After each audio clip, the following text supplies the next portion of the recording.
Praise be to God.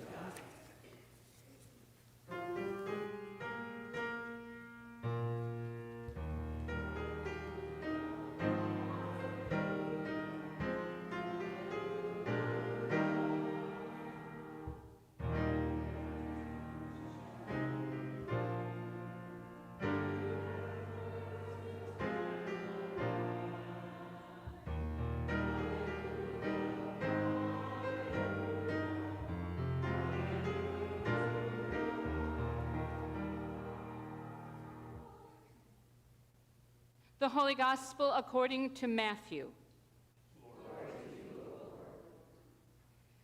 Jesus made the disciples get into a boat and go on ahead to the other side of the Sea of Galilee, while he dismissed the crowds. And after he had dismissed the crowds, he went up the mountain by himself to pray. When evening came, he was there alone. But by this time, the boat, battered by the waves, was far from the land, for the wind was against them. And early in the morning, he came walking toward them on the sea. But when the disciples saw him walking on the sea, they were terrified, saying, "It is a ghost!" And they cried out in fear. But immediately Jesus spoke to them and said, "Take heart, it is I. Do not be afraid." Peter answered him, "Lord, if it is you, command me to come to you on the water." He, Jesus, said, "Come." So Peter got out of the boat, started walking on the water, and came toward Jesus. But when he noticed the strong wind, he became frightened, and beginning to sink, he cried out, "Lord, save me!" Jesus immediately reached out his hand and caught him, saying to him, "You of little faith, why did you doubt?" When they got into the boat, the wind ceased, and those in the boat worshipped him, saying, "Truly, you are the Son of God." The Gospel of the Lord. Praise to you, Lord Christ. Please be seated.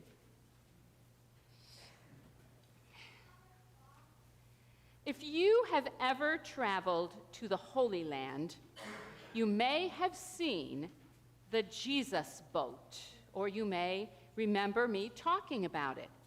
It's one of those Holy Land sites that makes a real impression. It's not actually much to look at, but that's because when it was found, it wasn't restored to be a thing of beauty. It was stabilized just as they found it, so visitors can see the actual remnants of the boat. It was found in 1986 by some fishermen, and then archaeologists put the pieces together. The boat is believed to date from the 1st century. They think it's the style of boat that might have been a kind of ferry boat or a fishing boat. Picture a really big canoe, about 30 feet long, 8 feet wide, 4 feet deep. Big enough, I suppose, to hold 13 men, but probably not much room to move around and get comfy. And definitely not the kind of boat to weather an overnight storm on the Sea of Galilee. The Sea of Galilee is actually a lake, and not all that big. It's much smaller than any of the Great Lakes, and about 2/3 the size of Lake Cumberland in Kentucky. But it is big enough to get pretty choppy. I visited there in 2013, and we were lucky. We had a boat ride scheduled, and if it had been one day earlier, the water would have been too rough to go out. And our chartered ride was on a much bigger wooden boat than this one. Our story today from Matthew is set in the evening after the feeding story we heard last week. After that miraculous meal of bread and fish that fed about 110,000 people, got my zeros mixed up, Jesus was even more worn out than he had been at the start of the day. So he heads off for some restorative time alone, a night of prayer and rest by himself. The 12 disciples get into the boat, probably one like this one. They're exhausted too, but they spend all night being tossed by the waves, and I suppose the sea may have received from some reminders of the bread and fish that they had eaten earlier. So it is just before daybreak on the Sea of Galilee after a rough night.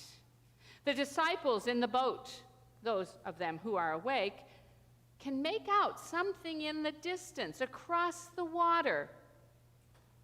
In the half-light with the waves and the spray, it's hard to really get any details. But as they continue to peer through the dark fog, it comes closer, and they realize it is a figure. Looks like a person. But since the figure is walking across the water, they assume it is a ghost. They're tired, seasick, frightened, probably cowering in the bottom of the fishing boat. Then the figure speaks. "It is I. Do not be afraid." They know that voice immediately. Peter, who is never shy about speaking up, expressed the doubt they all may have been feeling. "Jesus, if it's really you, prove it." If I am honest, I have to admit there's a good chance I would have reacted in the same way. "Come on, Jesus, prove it's you." Now, here is a place where this story can go off in a couple of different directions.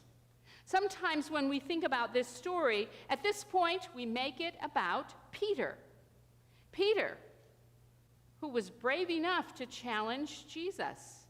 Peter, who was brave enough to obey when Jesus called his bluff and he got out and walked on the water. Peter, who lost his nerve and started to sink. Peter, who had the presence of mind to ask for Jesus' help. We think about Peter and use his willingness to follow Jesus' command to come, and we tell ourselves that we need to listen to Jesus that same way. We need to get out of the boat. We must do the work of the church. We must support needs to feed the hungry in our neighborhood.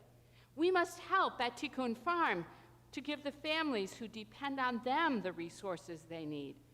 We must sew garments to be sent to Hope Ignited in Guinea to clothe the children who are their patients. But we can only do that if we get out of the boat.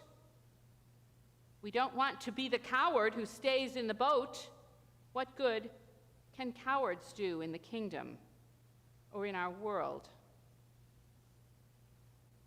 But there's another way to think about it, a way that doesn't focus on Peter or even on us. What if we don't make this story a plea to get ourselves out of the boat? Of course, I am not suggesting that we stop doing all those good things we can do if we get out of the boat. We must keep doing them and more. But I think we have something else to learn from the story if we change our focus.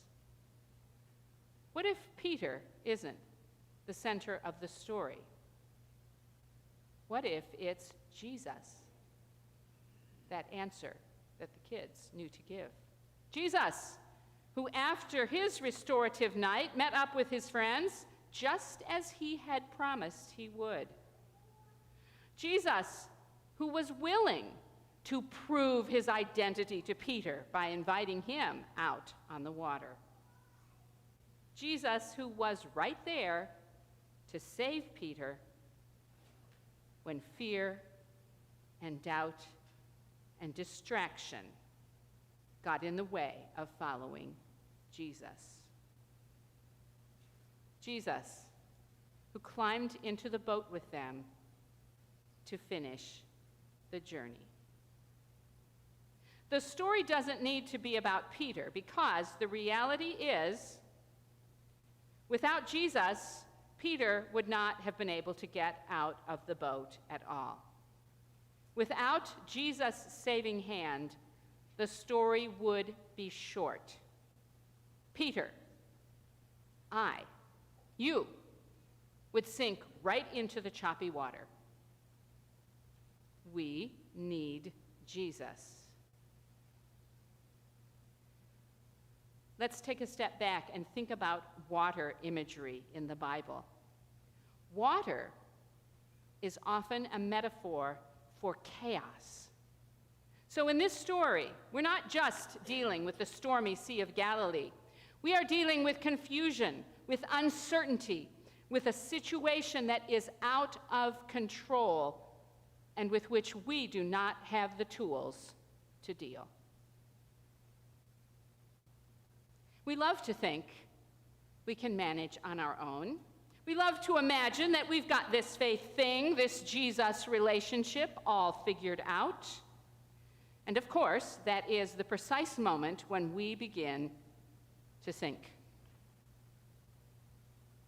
Jesus is here for us because that is the kind of God we have. Our God operates out of a place of love, of sacrifice, of generosity. Our job is to grab onto Jesus' hand and hold tight. He is there for us. Don't let go, and he will see you through whatever storms you might find yourself fighting, even right now, especially now. Amen.